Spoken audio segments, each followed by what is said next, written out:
Howdy folks, Nathan Adlin here from the Fastlane Car, and I am in Seattle, Washington with the 2015 Lexus NX. No, it's not Nissan Pulsar NX, which is actually something I used to drive a long time ago. This is an all-new vehicle that is based on the RAV4 platform. And coming up next, is it different than the RAV4?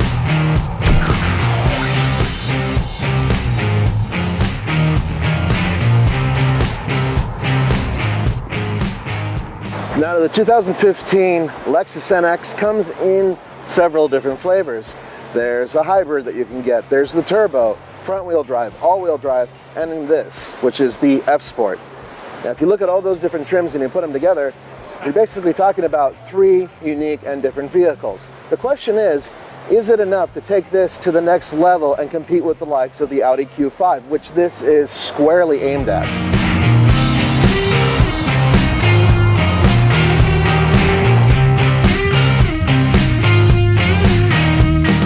Right off the bat, there are a couple of minor issues, one of which is headroom. There isn't a lot of it. I have the seat lowered all the way to the floor, and it is, I only have like maybe 2 inches, which really isn't enough if I get, bumped or whatever. Boom, hit the, I've already done it. Rear vision, not great. Very, very small rear window. It reminds me of driving the Lexus CT200H. Now, would I compare this at all to the RAV4, which this is loosely based on? No. No, this is a totally different vehicle.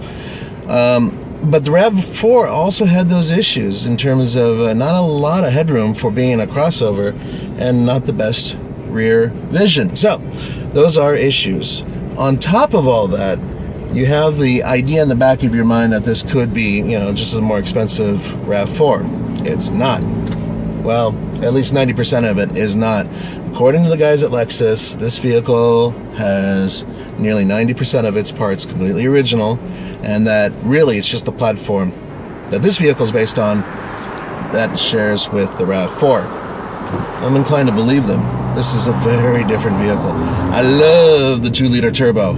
Great power, but it's not crazy power. It's, how do I put it? It is the perfect engine for a vehicle of this size.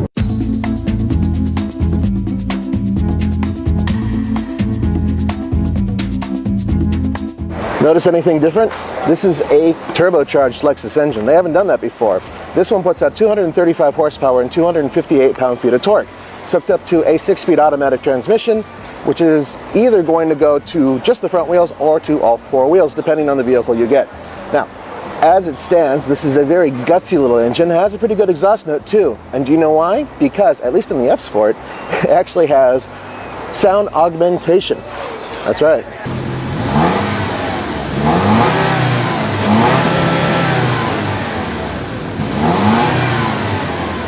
On the road, the ride is delicate. It feels like when you're going over a bump, I'm going to feel it, and then maybe you hear it a little bit, but you just don't feel it the way you think you're going to. Now, this is the F-Sport, so it has a more sorted, sporty suspension, but it still rides beautifully. Look, if I go over like bumps like I'm doing right now, okay, going over a rumble strip, yeah, I feel it, but it is almost as good as a European vehicle in terms of just the overall feel. It's fantastic. Really good ride.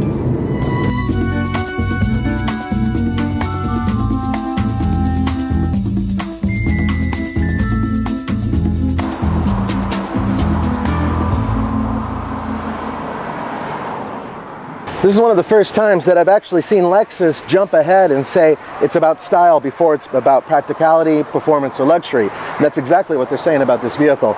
And if you look at the lines, you can see what they were trying to do. Now, did they misinterpret what sculpting is? Maybe.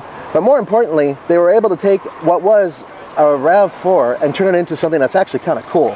So the next stage here is, can they get the performance to match the way it looks? Now I've spent the entire day with all 3 Lexus NXs, the hybrid, the F-Sport, and the regular one. And I gotta tell you that really when you're getting the F-Sport, it seems like it's more of a trim package than anything else. Yeah, the suspension is sportier, but it doesn't feel that much different. And overall, I don't really see where the big money is coming from rumor has it that the premium for the F-Sport is going to be between $3,000 and $5,000. Now, the hybrid, on the other hand, that really surprised me. It feels heavier when you're driving it around, but it doesn't struggle. Now, it's nowhere near as gutsy as the 2-liter turbo, man. That is a great, great engine, and I really hope they put it in other Toyota products. I mean, can you imagine a Camry with a slick little turbocharged 4-cylinder engine like that? Man, it'd be so awesome. The interior is just phenomenal. God, quiet, comfortable. I love Lexus interiors. Now, they got this new little lip thing going on over here. It's on the doors as well, and it's just like a little piece of fake carbon fiber sticking out, and I kind of wish they didn't do that, or at least make it look more like aluminum. Maybe it's supposed to be aluminum. I'm just thinking everything looks like carbon fiber nowadays. The point is that everything is logically laid out. It's very easy to get comfortable in this vehicle.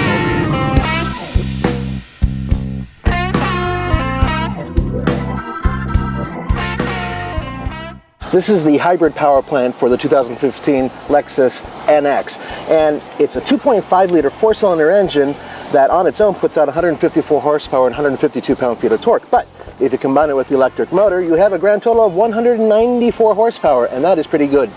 It's hooked up to a CVT transmission, and it is capable of getting up to 33 miles per gallon combined. And if you have the all-wheel drive version, which means that the rear wheels are powered just by electric motors, you get 32 combined. So not much of a loss. Now, compared to the regular 2.0-liter turbocharged Lexus NX, that gets, about 9 miles per gallon less.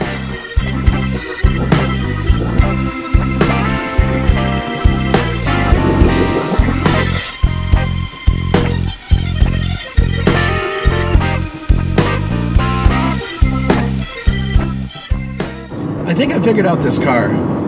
I think the 2015 Lexus NX is a 3/4 car. It's not quite the luxury car that a RX is. You know what I mean? It's not quite at that level.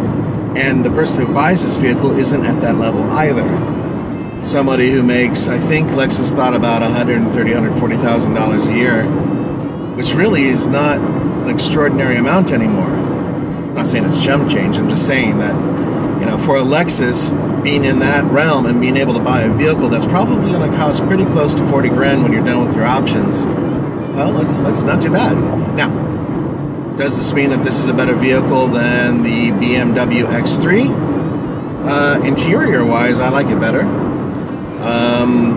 Is it better than the Audi Q5?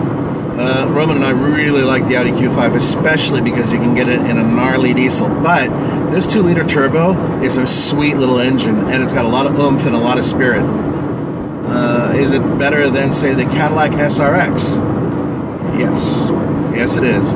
Cadillac SRX is better with room and comfort, much more of a luxury vehicle. This is a lot more youthful, and it's fun to sling around corners. I've actually had a pretty good time driving it. Now, you don't get a lot of information through the steering wheel when you're going around a corner. This car doesn't communicate that way. It's electrically assisted power steering, but the weight is good. Something Emmy and I have in common, we both love a really heavy steering wheel. Really does help with performance driving, and this is pretty heavy.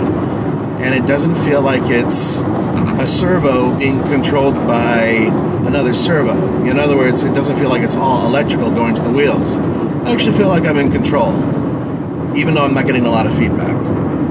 The 2015 Lexus NX has a couple interesting little doodads in the back that you might like. One of which is being able to take this 2-piece hard cargo cover, fold it up, and stow it with the spare tire. And fortunately, there's enough room in there for this and for a small donut spare tire. But for those of you who get the hybrid version, well, the batteries are actually behind and underneath the rear seats, so there's still room underneath. For whatever reason why they didn't make it quieter, and with the fact that they let us know right away, hey, yeah, okay, it is based on the RAV4, kind of immediately discounted into a cheaper level of Lexus, and indeed it is. This sits right next to the CT200H and the base model Lexus IS, or even an ES. I think the Lexus ES you can get pretty cheap too, in the 50s or high 40s. So for an entry-level luxury vehicle that maybe a young couple just starting out, after they got their master's degree and are willing to spend too much money on a vehicle, they would decide to buy this rather than a more expensive German vehicle. This would make a lot of sense. Or even a small family, 2 parents and a kid and a dog. There is enough room back there for a bike. They have bike racks. As it stands, Lexus, you did a freaking good job. You really did. Good vehicle. I hope you enjoyed this brief little glimpse into the brand new 2015 Lexus NX. It's a sporty little thing, and the ride has so far really impressed me on every single vehicle I've driven. And I cannot wait to get it up to Colorado so I can tell you guys what it really can do. And yes, we're going to be stupid enough to take it off-road. That's what we do. For the Fastlane Card, this is Nathan Adlin. See you next time.